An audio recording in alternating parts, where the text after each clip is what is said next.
आज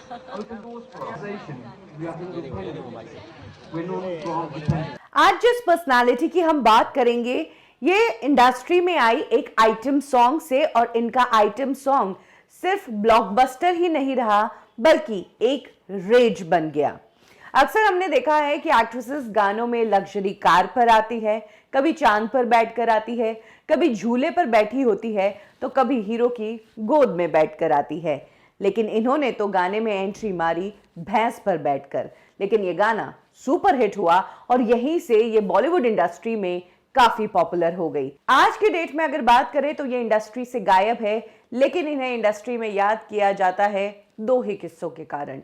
एक तो इनका गाना और दूसरा इनका वार्डरोब माल फंक्शन। आप समझ ही गए होंगे मैं किसकी बात कर रही हूं, बिजली गिरी गर्ल याना गुप्ता की। याना की लाइफ से जुड़ी वो बातें मैं आपको बताऊंगी जो आपने शायद ही सुनी होंगी। कब याना गुप्ता बिपाशा बासु के कारण बनी स्टार, क्यों याना गुप्ता का हुआ आफ्ताब शिवदसानी से ब्रेकअप, और कैसे याना गुप्ता के वार्डरोब माल फंक्शन को कहा गया एक चीप पब्लिसिटी स्टंट।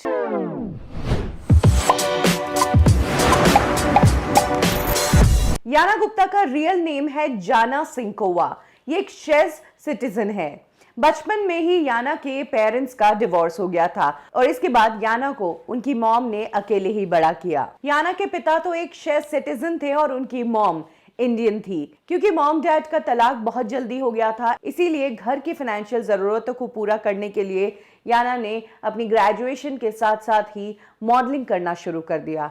उन्होंने गार्डन आर्किटेक्चर में ग्रेजुएशन की थी और इसके बाद उन्होंने मॉडलिंग पर पूरी तरीके से फोकस करना शुरू कर दिया। और मॉडलिंग में याना को बहुत जल्द ही सक्सेस मिलने लग गई। वो बड़ी बड़ी इंटरनेशनल ब्रांड्स को एंडोर्स करने लगी थी। इसके बाद याना गुप्ता ने मॉडलिंग का अपना ज्यादातर समय जापान में ही बिताया। हालांकि उनका काम ऐसा था कि उन्हें ट्रैवल भी करते रहना पड़ता था।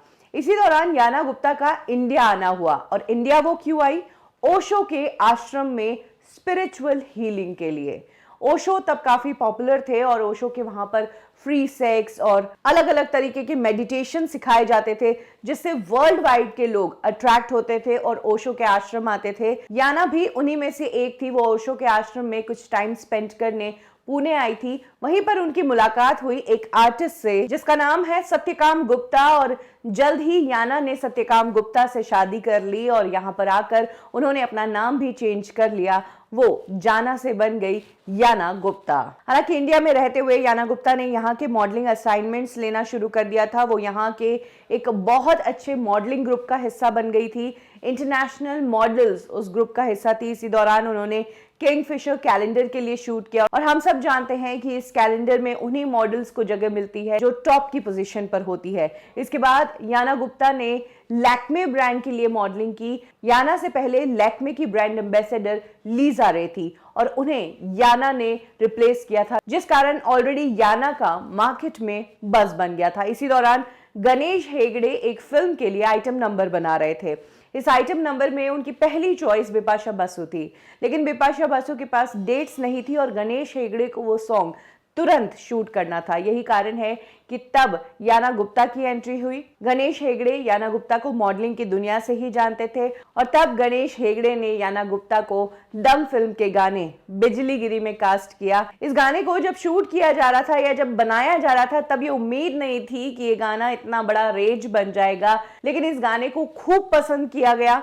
ये गाना चार्टबस्टर सॉन्ग बना। इनफैक्ट अगर बात करें याना गुप्ता की तो वो भी लोगों के दिलों पर छा गई। हमारे इंडियन ऑडियंस को वैसे भी फॉरेन मॉडल्स और फॉरेन एक्ट्रेसेस काफी पसंद आती है। यही कारण है कि याना गुप्ता को भी लोगों ने काफी पसंद किया और तब ज्यादा से ज्यादा लोग याना गुप्ता के बारे में जानना चाहते थे और बॉलीवुड इंडस्ट्री में याना गुप्ता को कास्ट करने वालों की लाइन लग गई थी। लेकिन याना गुप्ता जो कि हिंदी नहीं जानती थी, उनके लिए एक लिमिटेड काम ही बॉलीवुड में हो पाया, गेस्ट अपीयरेंस वाला और आइटम नंबर्स वाला। 2003 में बिजली गिरी और 2004 में याना गुप्ता ने तमिल फिल्म मन मदन में एक गाना किया और वो गाना भी काफी हिट हुआ। और इसके बाद Yana Gupta dancing numbers, item numbers करती रही, फिल्मों में स्पेशल अपीयरेंस देती रही। और जैसे ही इंडस्ट्री से याना गुप्ता को फोकस मिलने लगा, वो तरक्की करने लगी, तभी उनकी पर्सनल लाइफ में ट्रबल आने लग गया। सत्यकाम से उनके झगड़े होने लगे और 2005 में उन्होंने सत्यकाम से डिवोर्स ले लिया और इसके तुरंत बाद याना गुप्ता डेट करने लगी आफताब शिवदसानी को। याना गुप्ता आफताब को खूब पसंद करती थी। इनफैक्ट कहा जाता है कि तब आफताब शिवदसानी के सेट पर भी याना उनके साथ रहा करती थी। हालांकि एक बार जब आफताब शिवदसानी को अपना पहला किसिंग सीन देना था, जो कि उन्होंने रेड फिल्म में दिया था, उस दिन उन्होंने याना को सेट पर आने से मना किया था क्योंकि आफताब याना के सामने किस करने में अनकंफर्टेबल थे। इसके अलावा याना और आफताब दोनों ही इंसेपरेबल थे और दोनों ने अपने रिश्ते को भी आराम से मीडिया के सामने डिस्प्ले किया। माना जा रहा था कि कुछ ही समय में याना और आफताब के शादी की खबरें आ जाएगी, लेकिन शादी की जगह इन दोनों के ब्रेकअप की खबरें आ गई। 2007 में याना और आफताब शिवदसानी ने ब्रेकअप कर लिया। इसके पीछे कारण ये था कि याना गुप्ता जल्द से जल्द शादी करना चाहती थी, वो सेटल होना चाहती थी, लेकिन आफताब शिवदसानी तब शादी नहीं करना चाहते थे। उनके ऊपर फिल्म प्रोडक्शन का जुनून सवार था और तब वो पर्सनल लाइफ में शादी के लिए तैयार नहीं थे, इसीलिए दोनों का ब्रेकअप हो गया। कहा जाता है कि ब्रेकअप के बाद भी आफताब और याना में एक कॉर्डियल रिलेशनशिप रहा। याना गुप्ता इंडस्ट्री का हिस्सा थी, वो इंडस्ट्री में स्पेशल अपीयरेंस कर रही थी, इवेंट्स में जा रही थी। इसी दौरान 2010 के आसपास याना गुप्ता को बच्चों के एक इवेंट में बुलाया गया। इस इवेंट में गेस्ट के तौर पर याना गई थी और काफी बॉलीवुड के एक्ट्रेसेस इस इवेंट का हिस्सा थी, जैसे कि ईशा कोप्पिकर भी। लेकिन इस इवेंट में याना गुप्ता के साथ कुछ ऐसा हुआ जिसने उनके ऊपर सवाल या निशान उठा दिया। एक्चुअली इस इवेंट से याना गुप्ता की कुछ पिक्चर्स वायरल हुई जिसमें वार्डरोब मालफंक्शन दिखा। याना गुप्ता ने अपनी ड्रेस के अंदर अपनी पैंटी नहीं पहनी थी, जिस पर बहुत बड़ी कंट्रोवर्सी खड़ी हो गई थी और इस इवेंट की पिक्चर्स वायरल होने के बाद याना गुप्ता से सभी ने यही सवाल पूछा कि आखिर ये मॉफ्ड इमेजेस थी या ये रियल वार्डरोब मालफंक्शन था। तो इस पर याना गुप्ता ने पूरी सफाई दी। उन्होंने बताया ये एक रियल वार्डरोब मालफंक्शन ही था। उनका कहना था कि वो एक डांस रियलिटी शो कर रही थी, जिसकी रिहर्सल्स करने के दौरान जब वो प्रैक्टिस कर रही थी तो उन्हें पैंटी बहुत अनकंफर्टेबल लग रही थी। यही कारण है कि तब उन्होंने अपनी पैंटी उतार दी थी और बिना पैंटी के ही वो प्रैक्टिस कर रही थी। रिहर्सल्स के तुरंत बाद उन्हें एक इवेंट में जाना था, इसीलिए वो जल्दी जल्दी में जब तैयार हुई तो वो पूरी तैयार हो गई। उन्होंने ड्रेस भी पहन ली, लेकिन वो पैंटी पहनना भूल गई। याना गुप्ता ने यह भी कहा कि मुझे बिल्कुल आइडिया नहीं था कि मैं बैठूंगी तो इतना कुछ नजर आ जाएगा। फोटोग्राफर ने याना गुप्ता की ये गलती पकड़ ली और उनकी ये पिक्चर्स सोशल मीडिया पर शेयर करके वायरल कर दी। याना गुप्ता ने कहा कि मैंने अपनी ड्रेस को स्ट्रेच करके कवर करने की कोशिश भी की थी, लेकिन ऐसा हो नहीं पाया। ये पिक्चर्स सोशल मीडिया पर वायरल हुई, जिसमें याना गुप्ता के साथ में ईशा कोप्पिकर भी नजर आ रही है। हालांकि आगे चलकर याना गुप्ता ने इस चीज को बहुत ही लाइटली लिया, क्योंकि बार बार उनके ऊपर इसी इवेंट के सवाल पूछे जाते थे। तो उन्होंने कहा कि लोग पेनीलेस होते हैं, लेकिन मैं तो इंडस्ट्री में रहकर पैंटी लेस हो गई। कुछ लोगों ने तो ये भी कहा कि ये पूरा प्री प्लान था। याना गुप्ता ने जानबूझकर उस दिन इस तरह की पिक्चर्स दी ताकि उन्हें पब्लिसिटी मिले। याना गुप्ता की इस हरकत को एक चीप पब्लिसिटी स्टंट कहा गया। और तो और फराह खान ने ट्वीट करके कहा कि कोई याना गुप्ता को थोड़े अंडरवेयर्स भिजवाओ। याना गुप्ता की अब इमेज इस तरह की हो गई थी कि उन्हें न्यूड पोजेस के ऑफर्स आने लगे थे। इनफैक्ट इसी इंसिडेंट के बाद एक यूके की मेंस मैगजीन ने याना गुप्ता को न्यूड पोस्ट करने के लिए 1 करोड़ रुपया तक ऑफर कर दिया था। हालांकि इस दौरान याना गुप्ता ने अपना फील्ड ही चेंज कर दिया। इस इंसिडेंट के बाद याना गुप्ता राइटिंग और सिंगिंग में चली गई और तो और इसके बाद उन्होंने स्पिरिचुअल वे भी अपना लिया। वो योगा करने लगी, वो इस तरह के स्पिरिचुअल गैदरिंग का हिस्सा बनने लगी।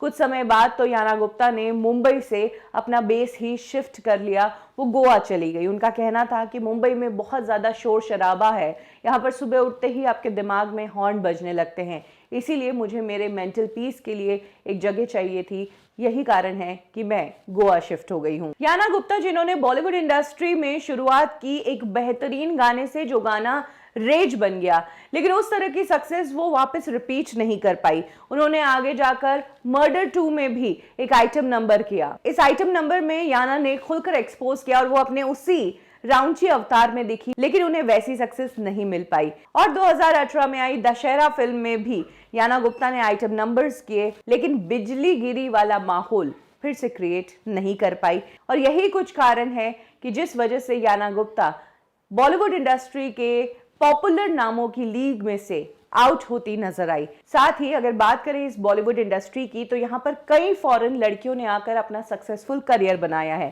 कटरीना कैफ इसमें सबसे बड़ा नाम है और रिसेंटली आप नोरा फतेही को भी देख सकते हैं। लेकिन इन दोनों ने बहुत मेहनत की है, ना सिर्फ इस बॉलीवुड इंडस्ट्री के माहौल से समझौता करने में, बल्कि धोखे खाने के बावजूद इन्होंने इस इंडस्ट्री को नहीं छोड़ा। और सबसे बड़ी चीज, हिंदी लैंग्वेज पर इन्होंने अच्छी पकड़ की। इन्हें भले ही इनिशियली बहुत ट्रबल हुआ होगा हिंदी बोलने में, लेकिन इन दोनों ही एक्ट्रेसेस ने अच्छी हिंदी सीखी, जिस कारण आज ये यहाँ के ऑडियंस से कनेक्ट कर पाती है और सक्सेसफुली बॉलीवुड इंडस्ट्री में काम कर रही है। वहीं बात करें अगर याना गुप्ता की, तो वो भी इनके जितनी पॉपुलर हो सकती थी। उन्हें भी लोगों ने पसंद किया था, लोग उन्हें देखना चाहते थे, लेकिन याना ने अपने आप को कुछ चीज़ों से लिमिट कर दिया, इसीलिए उनकी इतनी रीच नहीं हो पाई। याना गुप्ता आज इस इंडस्ट्री से दूर रहती है।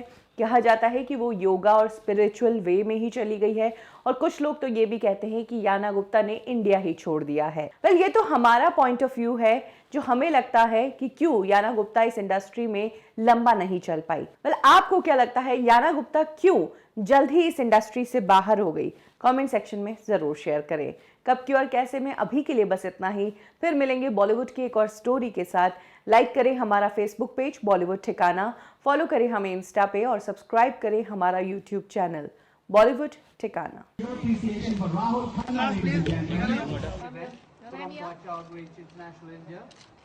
And hopefully the first of many great evenings to come. My name is Firoz Patel. I'm the Chief Executive and founder of Child Reach International. Let me tell you a little bit about myself. I was born in the UK. Now trust me, when I came over here as a 6-year-old, I didn't speak Gujarati or Hindi. Everything was just so strange for me. I'm sure most of you are probably familiar with the area. And he took me to this little village, and I spent 5 years studying there. I'm cool with it, but like... In my, where I am now at this age, I look back at the wisdom, never expertise, open doors for organization. We are independent. We're non-grant dependent. Now that's a huge thing for people working in the sector, because we no longer have to pander to the whims of government. Through local people at a grassroots level, we know what the needs are, what the opportunities are, and where we can make the biggest difference with the smallest amount of money targeted to the right place at the right time. We've talked a lot about in India. It's a challenge events, and one of our partners in India, I think they're present here today, who has rupees, 10 rupees, or 100 rupees. They want to know, where's my money going? What difference is it making? And what we're saying to people is, you know what, why don't you come and get involved in some of that work? So it's not always about donating money, but give us your time, give us your expertise, open doors for us. This movement is going to get bigger and bigger. As you can see over the last 4 or 5 years, we think outside of the box. We just do not fit in any boxes. We're a team of innovative people. How can we make a change in this child's life? And we're open to ideas, always. So that was the first part. Sorry, I've kind of gone on. The second part can be broken down.